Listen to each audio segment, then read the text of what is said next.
Hello दोस्तों, सभी को मेरा नमस्कार। फिर से आपका एक नए ब्लॉग में स्वागत है। आज के ब्लॉग में मैं बताऊंगा व्यंजन को संपूर्ण रूप से समझाऊंगा, तो वीडियो में बने रहें। आओ व्यंजन समझते हैं। तो आज के ब्लॉग में दोस्तों मैं बताऊंगा व्यंजन क्या होता है, उसकी परिभाषा देखो। सबसे पहले वे ध्वनियाँ जिनके उच्चारण में फेफड़ों से निकलने वाली हवा मुख में रुकावट के साथ बाहर निकलती है, तो उसे क्या कहते हैं? व्यंजन कहते हैं। ठीक है ना। इसकी परिभाषा दूसरे रूप में समझ सकते हैं, वे वर्ण जो स्वरों की सहायता लेनी पड़ती है। वे वर्ण जिनको स्वरों की सहायता लेनी पड़ती है उसे क्या कहते हैं? व्यंजन कहते हैं। और स्वर मैंने इससे पहले वाले वीडियो में समझाया है, मैं थंबनेल लगा दूंगा, देख लेना आप जाके। अब देखो व्यंजन होते कितने हैं, संख्या देखो 33 प्लस 1 4। तो मतलब ये कै ख गड़ा च छ जण ट ठ डण त थ द दन प फ ब म ये र ल व।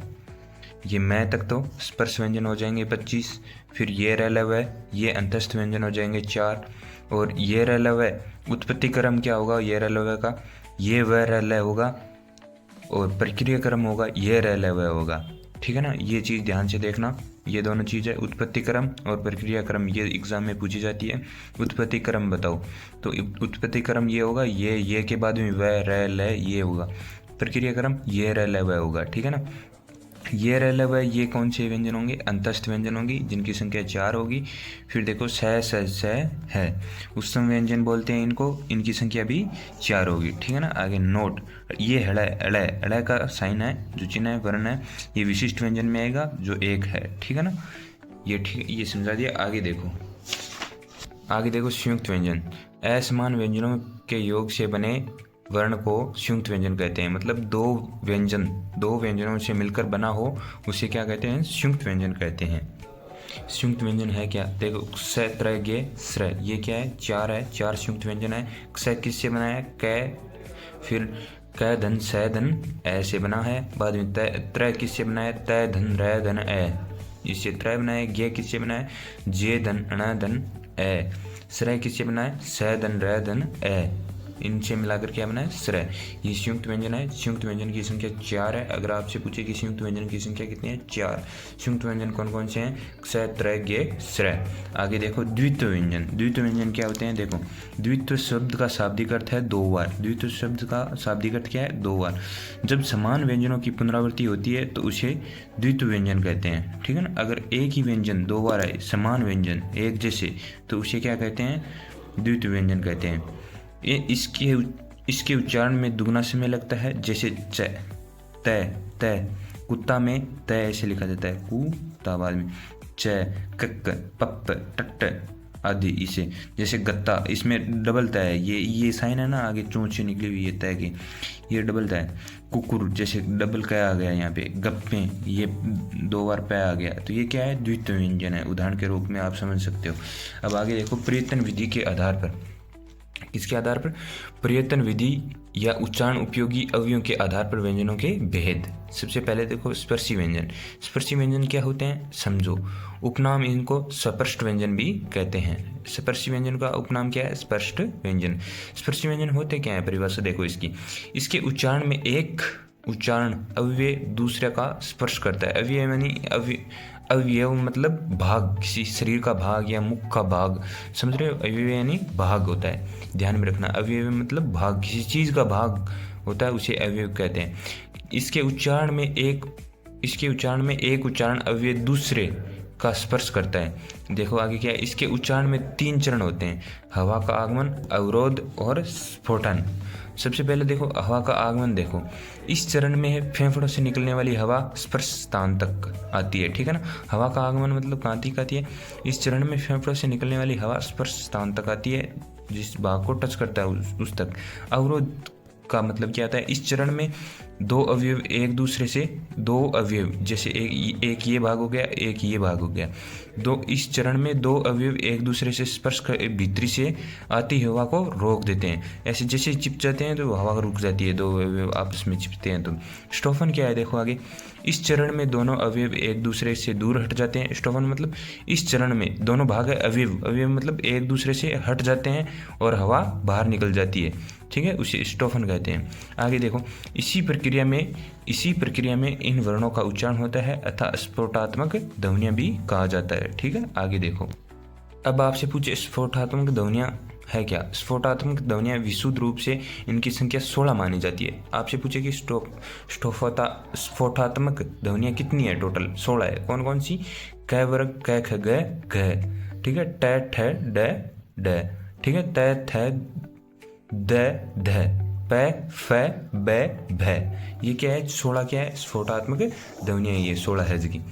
आगे देखो, संघर्षी ऊष्म व्यंजन पे 1 नंबर कौन सा पढ़ा था हमने? 1 नंबर कौन सा पढ़ा था? 1 नंबर पढ़ा था हमने स्पर्शी व्यंजन, जिसमें हवा का आगमन, अवरोध और स्फोटात्मक ध्वनियाँ 3 भेद थे उसके। 2 नंबर देखो, संघर्षी ऊष्म व्यंजन। इन वर्णों का उच्चारण करते समय मुख में उच्चारण उपयोगी अवयवों के सन्निकट आ जाने के कारण फेफड़ों से निकलने वाली हवा के मार्ग में अवरोध उत्पन्न होता है, अतः हवा अवयवों के मध्य से संघर्ष करती हुई बाहर निकलती है, इसलिए संघर्षी व्यंजन कहलाते हैं। जब अवयव यानी भाग आपस में चिप जाते हैं तो संघर्ष करती हुई बाहर, मतलब हवा निकलती है तो संघर्ष करती हुई बाहर निकलती है, उसे क्या कहते हैं? संघर्षी व्यंजन कहते हैं। जैसे संघर्ष घर्षण, मतलब रगड़ के कारण, मतलब संघर्ष और घर्षण किस कारण होता है? रगड़ के कारण होता है। मतलब बीच में इतनी सी जगह है संघर्ष, मतलब इस बीच से हवा निकलेगी तो क्या होगा? रगड़ी जगह आपस में, और क्या होगा? संघर्ष और घर्षण कहेंगे। हवा हल्की सी उष्ण या गर्म हो जाती है, इसलिए उष्ण व्यंजन कहते हैं। उष्ण व्यंजन कौन कौन से हैं? स है। ठीक है, आगे देखो 3 नंबर कौन से हैं? स्पर्श संघर्षी व्यंजन। 3 नंबर कौन से? स्पर्श संघर्षी व्यंजन। जिन व्यंजनों के उच्चारण में स्पर्श का समय अपेक्षाकृत अधिक होता है तथा उच्चारण के बाद वाला भाग संघर्षी हो जाता है, स्पर्श संघर्षी व्यंजन कहलाते हैं। समझ गए ना आप परिभाषा? अब देखो, स्पर्श संघर्षी व्यंजन होते कौन से? च, छ, ज, झ, और ये नुक्ता लगेगा नीचे। ठीक है, क के नीचे, ग के नीचे नुक्ता, ज के नीचे नुक्ता, फ के नीचे नुक्ता। ठीक है ना, ये स्पर्श संघर्षी व्यंजन है। ठीक है ना, आगे देखो, नासिकीय व्यंजन। जिन वर्णों का उच्चारण करते समय फेफड़ों से निकलने वाली हवा मुख्यांश नासिका से बाहर निकलती है, नासिकीय व्यंजन कहलाते हैं। ये कह रहा है कि जिस व्यंजन का हम उच्चारण करेंगे, उच्चारण करते समय जो हवा है नाक के द्वार बाहर निकलेगी तो वो नासिकीय व्यंजन होगा। ठीक है ना, अड़, प्रत्येक वर्ग का पंचम वर्ण है, वो क्या होगा? नासिकीय व्यंजन होगा। अड़, अण, न, में। ठीक है ना, प्रकंपित और कंपनजात लुंठित व्यंजन कौन से होते हैं? देखो, लुंठ शब्द का शाब्दिक अर्थ है लुढ़कना। ठीक है ना, र का उच्चारण करते समय जीवा का कंपन करती है हुई नीचे से दांतों को लुढ़कती हुई प्रतीत होती है, अतः इसे लुंठित वर्ण कहते हैं। जैसे र, प्रकंपित, कंपनजात और या लुंठित जात व्यंजन पूछे तो कौन सा होगा? र का उच्चारण करोगे तो जीभ क्या आगे कंपन करेगी, ऊपर से नीचे अवयव को छुएगी, यानी मुख्य भाग को छुएगी। आगे देखो अगला भाग 6 नंबर। अगला व्यंजन है पार्श्विक व्यंजन। ल का उच्चारण करते समय जीवा फेफड़ों से निकलने वाली हवा के मार्ग को ऊपर वाले मसूड़ों को छूकर अवरुद्ध कर देती है, जिससे हवा जीवा के बगल या पार्श्व या साइड से बाहर निकलती है, अतः इसे पार्श्विक व्यंजन कहते हैं। ये कहता है कि जिस व्यंजन का उच्चारण करते हैं जीवा के दोनों साइडों से हवा निकले तो वो कौन सा होगा? पार्श्विक व्यंजन होगा। और पार्श्विक व्यंजन है कौन सा? र। और कंपनजात कौन सा है? र। दोनों ही इसमें, इन दोनों में कंफ्यूज होता है, र और ल में। कभी ये र वो पार्श्विक में आ जाता है, ल वो कंपनजात में उड़ जाता है, तो दोनों का ध्यान रखना आप। आगे देखो 7 नंबर, संघर्षहीन अर्धस्वर। ये और व का उच्चारण करते समय हवा बिना संघर्ष के बाहर निकलती है, अतः इन्हें संघर्षहीन वर्ण कहते हैं। ये का उच्चारण करोगे तो आधा, मतलब ए की ध्वनि ज़्यादा आएगी इसके अंदर। व क्या उच्चारण करोगे तो ए की ध्वनि ज़्यादा आएगी, ए की ध्वनि, तो इसलिए इन्हें अर्धस्वर भी कहते हैं। क्या कहते हैं? अर्धस्वर भी कहते हैं। और संघर्षहीन, बिना संघर्ष के इन दोनों का उच्चारण होता है। 8 नंबर देखो, उत्क्षिप्त व्यंजन या ताड़नजात या द्विस्पष्ट या द्विगुणित। उत्क्षिप्त शब्द का शाब्दिक अर्थ होता है फेंका हुआ। ढ और ढ का उच्चारण करते समय जीवा उल्टी नोक ऊपर वाले मसूड़ों को छूकर झटके से नीचे गिरती है, अतः इन्हें उत्क्षिप्त व्यंजन कहते हैं। या उत्क्षिप्त वर्ण कहते हैं। जब इनका उच्चारण होता है ना अड़े और ढह का, नुक्ता चिन्ह लगा हुआ है नीचे, तो इनका उच्चारण होता है जीवा ऊपर वाले मसड़ों को छू के नीचे पड़ती है ना, मतलब एक झटके के साथ नीचे गिरती है और कंपन पे, मतलब क्या है वो ताड़न जात ऐसा प्रतीत होता है, तो उसे क्या कहते हैं, उत्क्षिप्त वर्ण कहते हैं। इन दोनों वर्णों से किसी शब्द का आरंभ नहीं होता, यानी ये दोनों शब्द है, ये शब्द के शुरू में यूज नहीं कर सकते।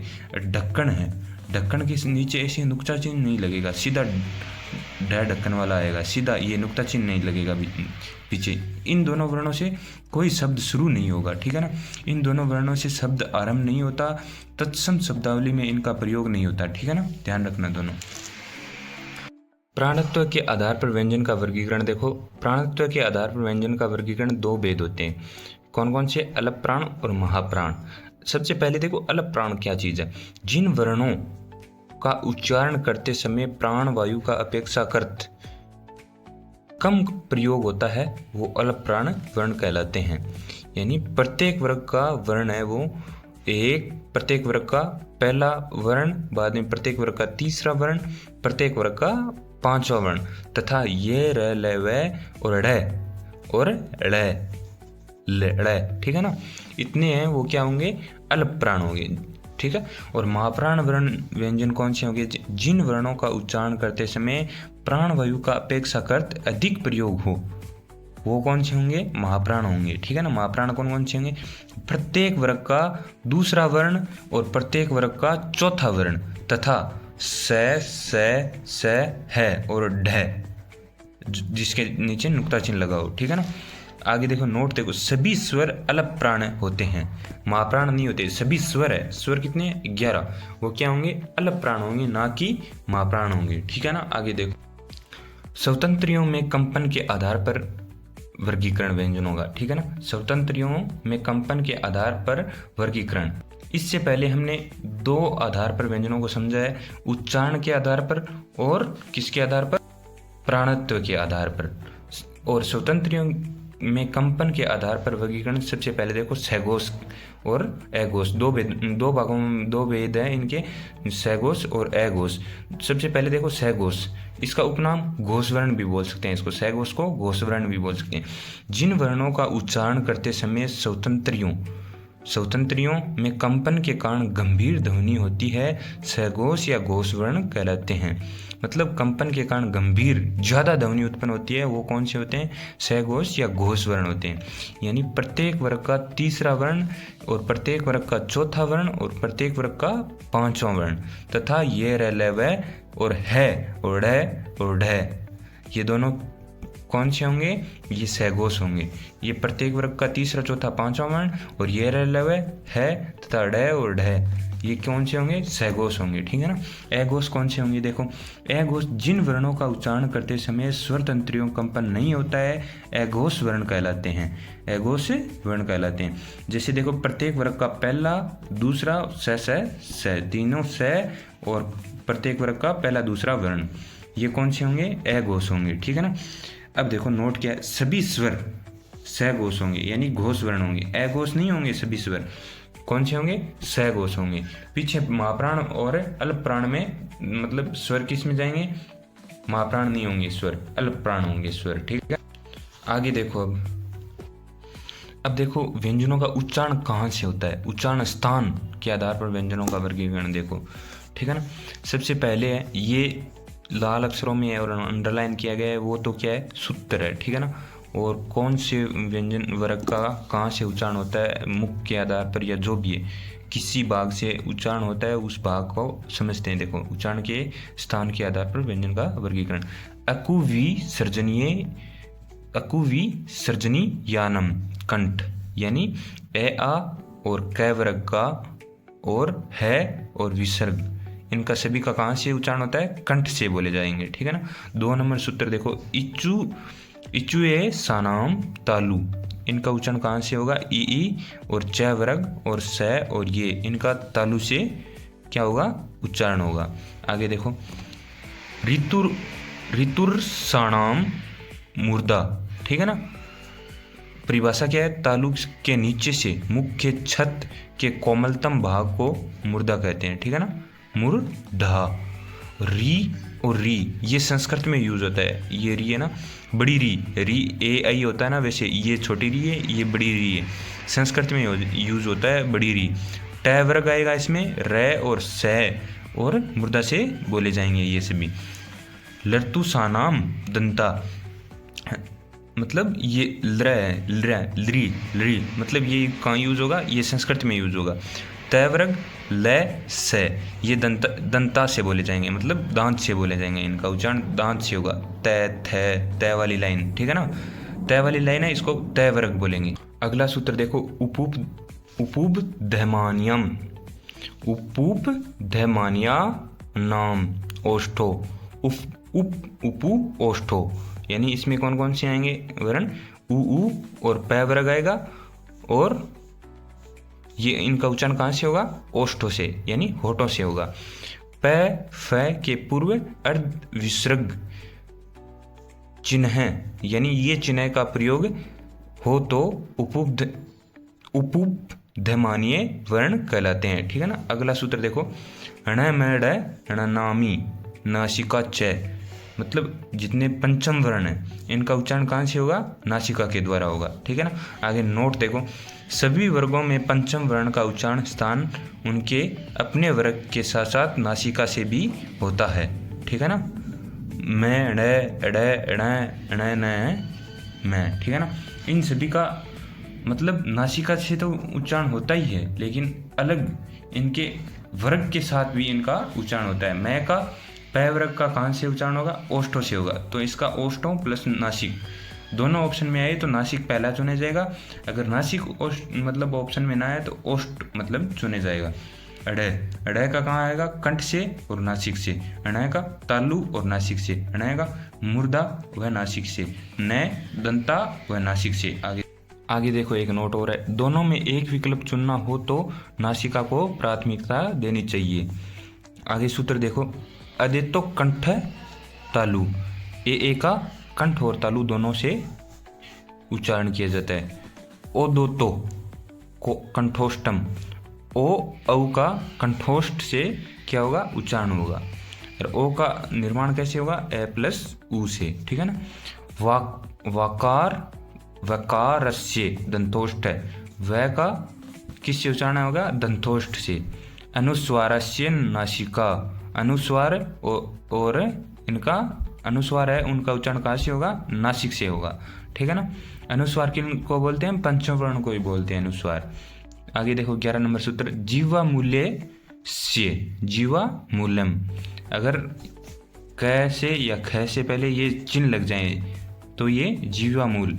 क ख से पूर्व अर्ध विसर्ग या संदर्श चिन्ह बोलते हैं इनको, का प्रयोग हो तो उन्हें जीवा मूल वर्ण कहते हैं। आगे देखो, लसन रज वत्स्य ल स न र ज सूत्र, ठीक है ना। ऊपर वाले दांतों के ऊपर मसूड़े के कठोरतम भाग को वतस्यर्य कहते हैं, ठीक है ना। वतस्यर्य कहते हैं, वर्तस्य कहते हैं, ठीक है ना। ज के नीचे नुक्ता चिन्ह, फ के नीचे नुक्ता चिन्ह, तो ज का उच्चारण दंत तालव्य से होगा। फ के नीचे नुक्ता चिन्ह लगे तो दंत और ओष्ठ से दोनों से मिलाकर उच्चारण होगा। है का ब्रह्म वर्ण कहते हैं, उत्पत्ति स्थल नाभि से माना जाता है, उच्चारण स्थान अलिजीवा काकल्य से, ठीक है ना, उच्चारण स्थान। तो वर्ण को पूर्ण रूप से हमने व्यंजनों को पूर्ण रूप से हमने समझ लिया है। आगे इतना ही है आज के वीडियो में, मिलते हैं नेक्स्ट व्लॉग या नेक्स्ट वीडियो में नए टॉपिक के साथ। जितनी देर, जय हिंद जय भारत।